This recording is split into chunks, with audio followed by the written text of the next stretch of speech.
Je suis en recherche fondamentale actuellement, mais même si on est d'accord que les plasons de surface, très probablement, ils ne vont pas être dans les téléphones portables dans 5 ans, j'aime bien l'idée que peut-être un jour, ça pourrait être utilisé dans un vrai dispositif.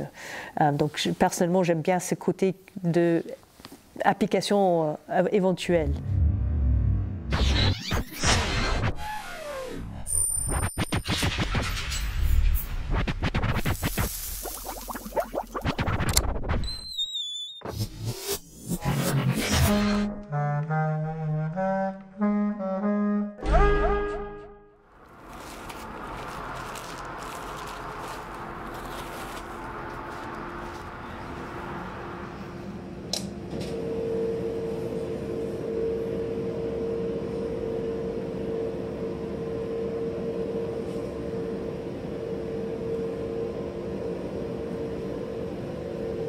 Il y a des dizaines d'années, on avait des ordinateurs qui prenaient la place d'une salle.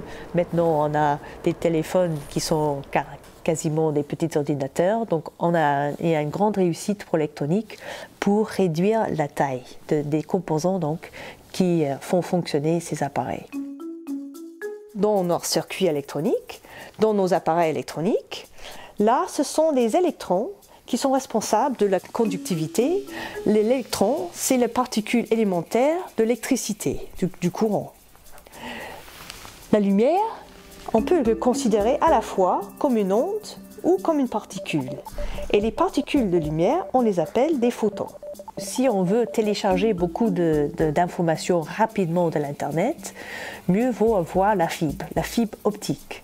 Donc dans ce cas-là, les informations sont transmises par la lumière. Donc la lumière, c'est super point de vue de la vitesse. On peut transférer des informations très rapidement. Cependant, pour la lumière, on a une limite en taille qui est due à ce qu'on appelle la limite de diffraction. La lumière a une certaine taille, une certaine longueur d'onde, et on ne peut pas donc focaliser la lumière à une dimension plus petite que cette longueur d'onde. Donc, la chose intéressante dans les plasons de surface polarisants, c'est le fait qu'ils ont à la fois ce caractère électronique et photonique. Donc, c'est-à-dire électrons et photons, lumière et courant.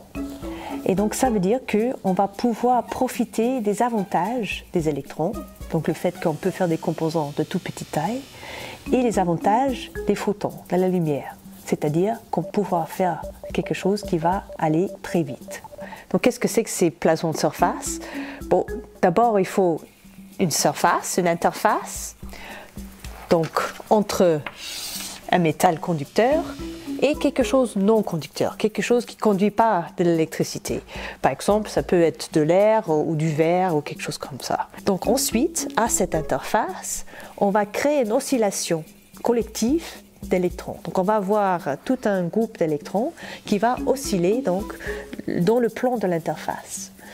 Et cette oscillation ensuite va être couplée à la lumière. Donc on a ce mouvement électronique et aussi cette onde électromagnétique associée qui est notre plason de surface. Donc c'est vraiment cet objet, cette particule si vous voulez, qui a ces deux composants, électronique et photonique. Et c'est pour ça en fait le nom officiel c'est plason de surface polarisant. Le mot polarisant souligne le fait qu'il y a ce caractère duel.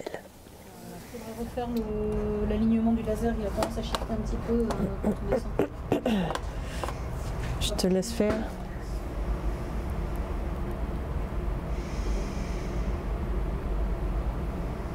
La plupart du temps, quand les gens créent ces plasons de surface polarisants, ils font ça avec la lumière. Ils excitent avec la lumière ces plasons de surface.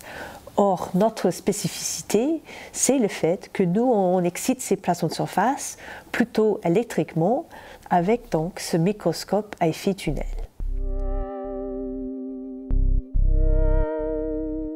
Avec ce microscope, en fait, on peut arriver à voir des images à l'échelle atomique. On peut carrément voir des atomes individuels.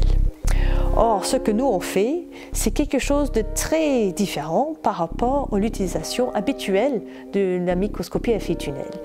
Nous, comme on a dit, on utilise ce microscope à effet tunnel plutôt pour exciter des plasmons de surface polarisants. Donc ce n'est pas du tout son utilisation habituelle, c'est plutôt quelque chose un peu exotique. Donc qu'est-ce que c'est ce microscope à effet tunnel? Donc il faut d'abord que notre échantillon soit conducteur, c'est-à-dire il y a des électrons, des porteurs de charge élémentaires présents dans ce matériau. Et ensuite, on va avoir une pointe très effilée. En principe, on devrait avoir un seul atome au bout de cette pointe. Ensuite, on va appliquer une tension entre la pointe et l'échantillon, ce qui va faire que les électrons vont vouloir passer donc, dans ce circuit, vont vouloir commencer à bouger. Si cette distance entre la pointe et l'échantillon est trop grande, on est d'accord, on ne va pas avoir de courant qui passe. Si j'ai ma prise et je suis là, on est d'accord, je n'ai pas de courant qui passe. Maintenant, quand on va avoir une distance de l'ordre d'un nanomètre, donc c'est-à-dire 1000 ou 10 000 plus petit qu'un cheveu, dans ce cas-là, on va pouvoir avoir un courant qui passe, un courant spécial qui s'appelle un courant tunnel.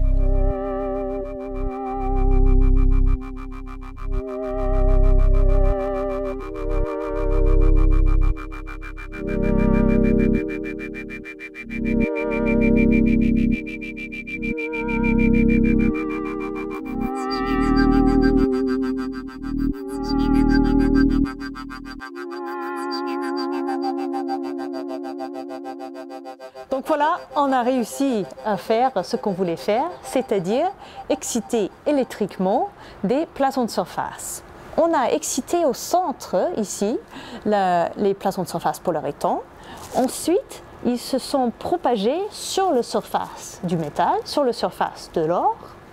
Et petit à petit, pendant la propagation, ces plasmons de surface se couplent à la lumière, qui ensuite, c'est la lumière qu'on va détecter avec notre détecteur. Donc c'est la lumière qui vient des plasmons de surface qu'on détecte et qu'on voit ici.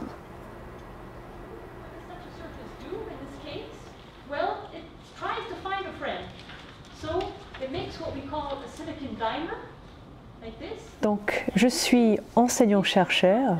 Ça veut dire que à la fois je fais de la recherche et de l'enseignement. Donc je suis employée par l'université et c'est à peu près la moitié de mon temps qui est consacré à l'enseignement. Donc ça veut dire que c'est assez important quand même dans mon emploi du temps.